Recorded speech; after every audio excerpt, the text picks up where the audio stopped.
Putin रूसी commander की मौत का बारूदी बदला लेने के लिए योजना बना रहे हैं। दरअसल मॉस्को की धरती पर लगातार अपने वफादारों की मौत से रूसी राष्ट्रपति का गुस्सा सातवें आसमान पर पहुंच गया है।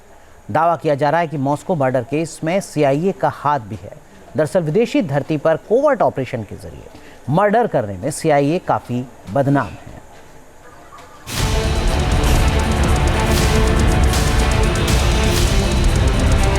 Ваня, выстрел! Ваня, выстрел!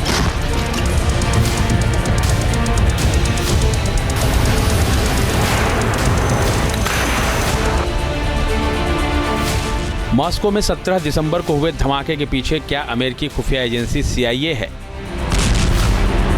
क्रेमलिन से लेकर कीव तक हर जुबान पर यही सवाल है, क्योंकि जिस शातिराना अंदाज में TNT ब्लास्ट को अंजाम दिया गया, दावा किया जाता है कि उस तरह की मॉडस ऑपरेंडी CIA अपनाता है।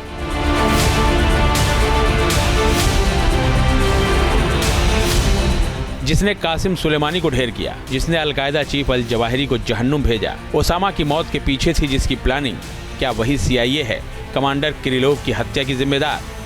यूक्रेन पर रूस की मजबूत होती पकड़ के बीच अमेरिका में हुआ सत्ता परिवर्तन नए समीकरण बनने की वजह बन रहा है। एक तरफ बाइडेन ने यूक्रेन को लंबी दूरी की मिसाइलों से हमले की हरी झंडी दे दी, तो वहीं नाटो एकाएक पूरी ताकत से जेलेंस्की की मदद के लिए आगे आ गया है। इस बीच मॉस्को में रूसी कमांडर की मौत ने रणभूमि में नया बारूद डाल दिया है।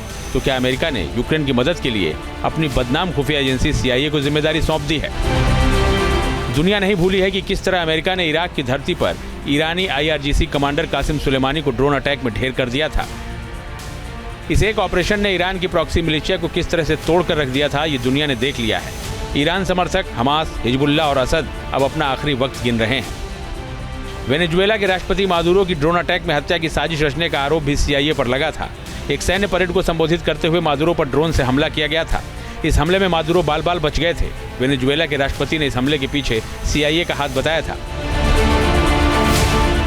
अलकायदा सरगना अल जवाहिरी हो या फिर ओसामा बिन लादेन, इन हत्याओं के पीछे भी CIA की सालों पुरानी प्लानिंग थी। अब एक बार फिर 17 दिसंबर को मॉस्को में बारूदी ऑपरेशन के बाद CIA के एक्टिव होने के दावे किए जा रहे हैं। दरअसल यूक्रेनी खुफिया एजेंसी SBU और CIA के बीच रूस यूक्रेन युद्ध शुरू होने के बाद नया गठबंधन बना है। दावा किया जाता है कि रूसी KGB और दूसरी खुफिया एजेंसियों के खिलाफ CIA ने SBU एजेंटों को ट्रेंड किया है। मकसद है मॉस्को के खिलाफ कोवर्ट ऑपरेशन अंजाम देना, CIA जिसकी माहिर मानी जाती है। वाशिंगटन पोस्ट ने सूत्रों के हवाले से दावा किया है कि CIA ने रूसी जासूसी एजेंसी FSB के खिलाफ SBU को साइबर और इलेक्ट्रॉनिक ऑपरेशन के लिए ट्रेंड किया है। इसके जरिए SBU कई सैबोटाज ऑपरेशन अंजाम दे चुकी है।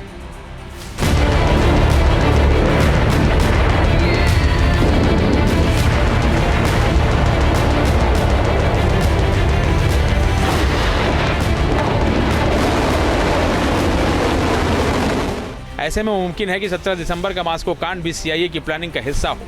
एक एजेंसी, कई कहानियां, कई किस्से और कई करतूतें, यही है CIA का लेखा जोखा। Team news nation. News nation अब WhatsApp पर खबरों की ताजा अपडेट के लिए न्यूज नेशन के इस QR कोड को स्कैन करें।